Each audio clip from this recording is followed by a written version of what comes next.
A new report says around a third of foreign terrorists who went to Syria and Iraq have returned to Europe, and some of them may have orders to conduct attacks. The report sets the number of European citizens who joined Daesh terrorists at 5,000. It says around 30 to 35% of the foreign terrorists have returned home, while 50% of them still remain with the group. According to the report, between 15 to 20% of the foreign Daesh members have died in battle so far. A report seen by France Press news agency warns about those who return home on specific missions, adding that some European women and children could also pose a security threat, as they may have been radicalized during their time with Daesh. It also noted that the returnees were keeping in touch with Daesh in the Middle East via social media. The EU counterterrorism coordinator Giles de Kerchove is set to present the report to the bloc's interior ministers on Friday. Joining us via Skype from Bristol to discuss this further is Tony Gosling. He's an investigative journalist. Many thanks for joining us here on Press TV, Mr. Gosling. Now, what do you make of this report? How serious is this? And what are the measures are we going to see being taken against these so-called foreign terrorists who are returning to Europe? Well, it sounds like the chicken's coming home to roost. At least that's the story. It fits in with a story earlier in the week from Europol, which talked about jihadists returning from Syria using car bombs and IEDs and this sort of thing. And they were saying, well, they wanted to use those sorts of devices in the Paris attacks and the Brussels attacks, but we managed to stop them. Now, much of this rhetoric we're getting actually no hard and solid evidence for. So this is where I think that the Europol and the EU security apparatus simply can't be trusted. They need to show the evidence for what they're saying. Otherwise, people may well not believe them. You know, the idea here is, for many people around the world can see this, not always the English, because we don't get very much proper discussion about this on TV, but you can't always trust the authorities to tell you the truth, can you?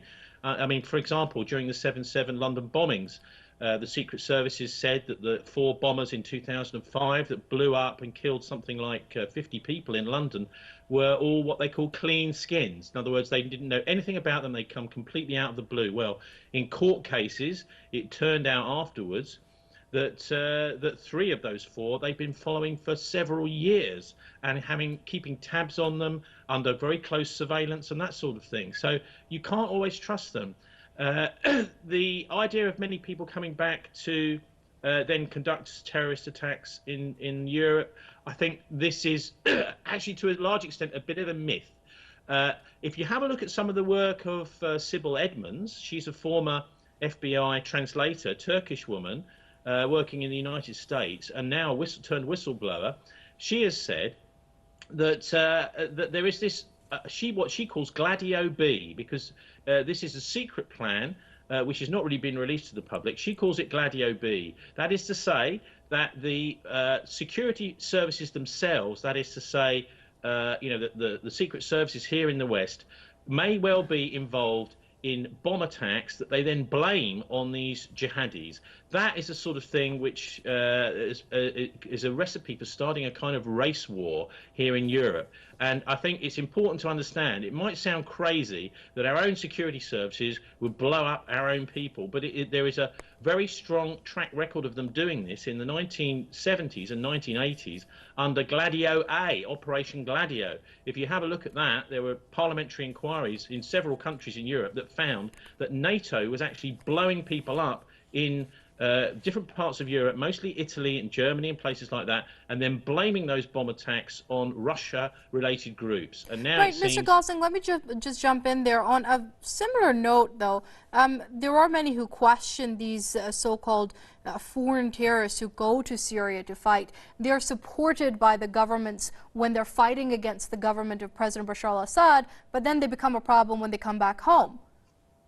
That's right. And you have to look at the long, and there's been very little investigation into this. I've done quite a bit myself, but there needs to be more awareness of the Western security services, the secret services like MI6 and CIA involvement in the whole creation of jihadi terrorism in the first place from the 1980s. Operation Cyclone, it's called, in Afghanistan to fight the Russians in Afghanistan in the 1980s.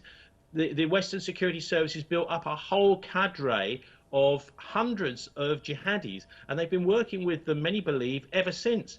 The other thing that this EU report is saying is that these people, if they come to terrorize Europe, will be using social media to get their orders from Syria. Well, I don't believe that at all. Terrorists don't do social media, and what they will do is they will take their orders face to face. They don't use any kinds of communications which will allow them to be traced. They're not stupid. If they're going to do that, they're not going to be using social media. This, of course, is used as an excuse to try and close down the alternative media and alternative news on the internet. And this is something we're seeing time and time again.